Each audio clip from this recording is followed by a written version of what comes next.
Well, the cost of it was just like before. I pick a pivot.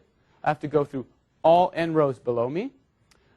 I have to go through all n columns. And then I have to go through all n pivots.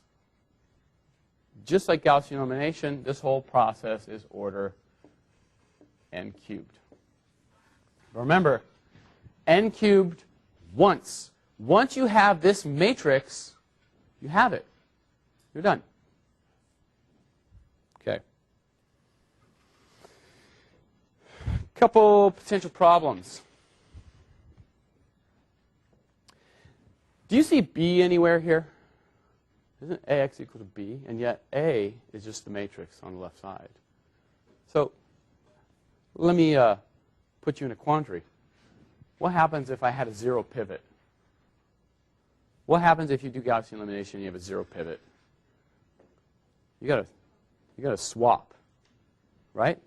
Well, big deal. When you're doing Gaussian elimination, remember you're working with an augmented matrix. So when you swap rows, the B is right there swapping with you. Does that make sense? Now I have this here, matrix A. There's no B around. So if I swap rows here, I have to let B know later about it. Does that make sense? If I'm going to swap rows right now, that means I have to swap the rows in my B vector as well. But there's no way to do this right now the way we set this up.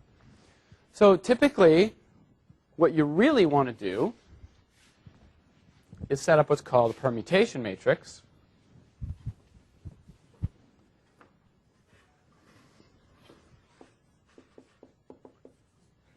When we solve this here, you think about actually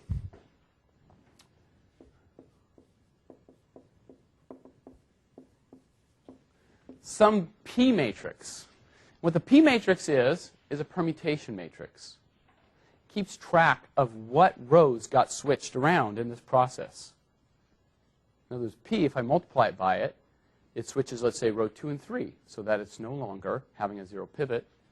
And really what you have is that PA has a clean LU decomposition without any pivots. Okay? So then this is what you solve, where the P matrix here accounted for the fact that you switched rows. And it told B to switch rows. So for instance, if I wanted to switch in a big matrix, rows 2 and 3, okay, I would just go like this. The P matrix, if you don't switch any rows, the P matrix is the identity matrix. It's 1. You don't need it. But if I want to switch rows in 2 and 3, for instance,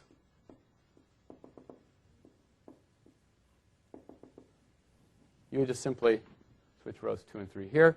And if you multiply that the B vector by this matrix, it switches row 2 and 3 in B. Okay? Now, the reason I mentioned this is that MATLAB has a built-in LU decomposition for you. Okay? And here it is.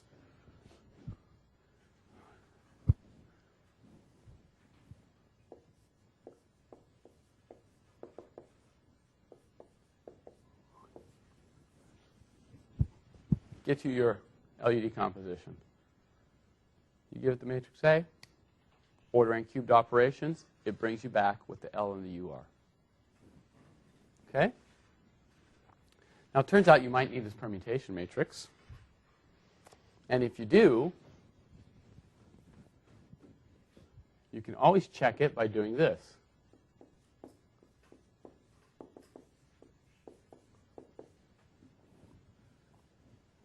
If you do LUA, it gives you back the L and the U matrix and the permutation matrix. Okay? So you get all that information out, ordering cubed operations. Now, oftentimes when you're using this in practice, you could take your matrix A, you could put it in, you could pull this out, and just check to see what that P matrix looks like. If it's an identity matrix, you don't care.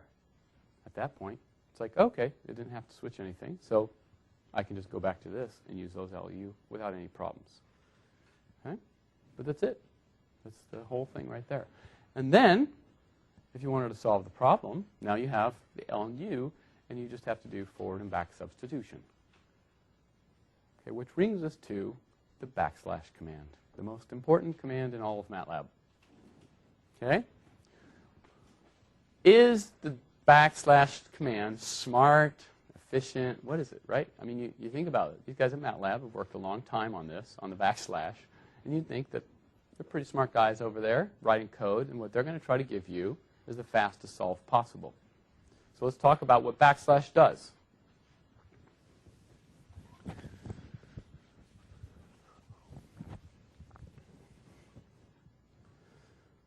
All right, so here we go.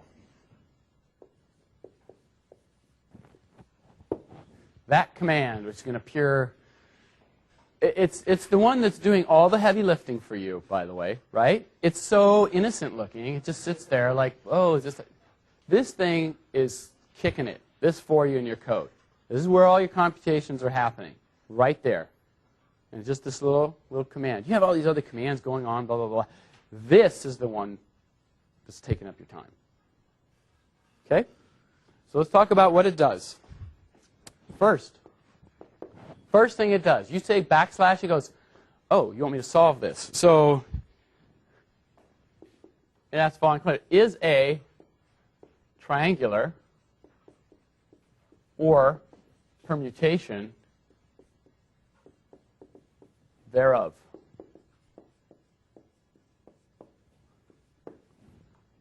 So in other words, it already asks, is it an upper lower triangular form? Can I just switch a couple rows and I already have it as an upper lower triangular? Because all I got to do, if that's the case, is back or forward substitute.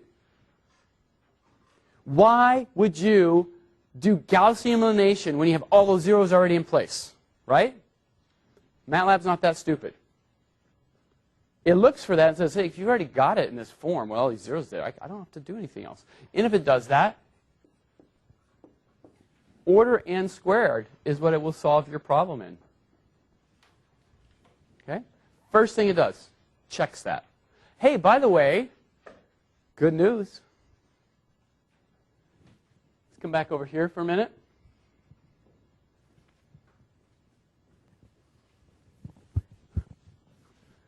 Related to your homework. If I take this matrix A and I write this as LU, suppose I get this LU matrices from here. How do I then go solve this problem in MATLAB? Well, we did say that U of x was equal to y, and then Ly is equal to b. So if I wanted to solve this in MATLAB, command-wise, here's what you would do. Well, first I got to get y. Oh, great. Y is equal to L backslash b. Say, well, wait a minute. What isn't that doing? No. It already knows then that L is upper lower triangular. Just starts back substituting. This would cost you order n squared, because MATLAB is smart enough to say, oh, that's a lower triangular matrix. All I got to do, substitute. I'll give you your y. Once you have your y, you say x is equal to u backslash y. And there's that. Or if you wanted to do all in one super sweet command line,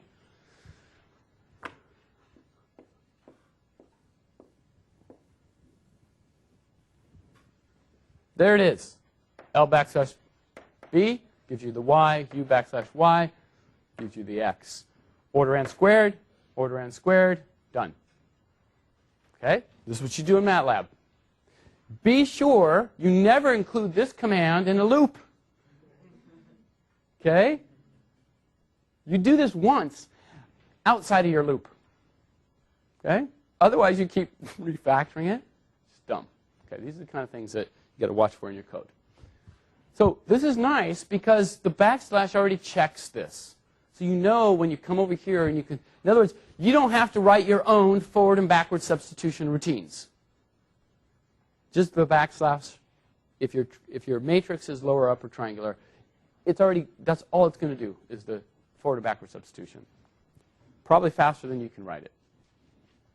Okay. So that's already a huge win. You see what MATLAB's trying to go for. How fast can I solve this problem for you? And the fastest it could possibly do it is if you already have it in this upper or lower form, it can just say, oh, if I can just do substitution, that'd be awesome. Okay? Number 2, is A symmetric? So suppose you don't have an upper-lower form, then it says, well, is it a symmetric matrix? And if it's a symmetric matrix, okay, you can do this thing called Cholesky factorization, or it checks to see if it can do a Cholesky factorization. If it can do the Cholesky factorization, this will be half the amount of time that it would take doing the full thing. Okay? Taking advantage of symmetry. I'm not going to talk about Cholesky factorization, but it's just another way to factor matrices. And in this case, you can factor a matrix to get a solution faster. So about half the amount of time. Okay? If that's not true, is A Hessenberg? It's another matrix property. This takes longer than this, but it's shorter than doing the full thing. Remember, we're going from n squared all the way to n cubed. And it's just looking for any way not to pay n cubed. Okay? It says, oh, okay, I can get away with n squared here. I've got to pay a little bit more here, but half price, half price. Who would not buy something for half price? Okay? If it's sitting there, 50% off, you were totally going for it. Right? Unless maybe some of you are loaded. You don't even care. 50% is like, oh, why would I pay that? I pay full price. Okay? That could be you. MATLAB's cheap. Try to go half price. This is more like, oh, can I get 20, 30% off?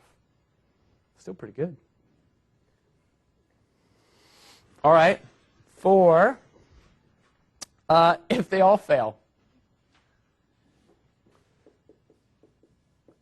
If all hope is lost. Or in other words, none of these hold. Then what it does the LU factorization of that matrix, costing it order n cubed, and then substitution. The thing it wants to do is LU. It does not do Gaussian elimination. It does LU as its basic mode of operation. Okay?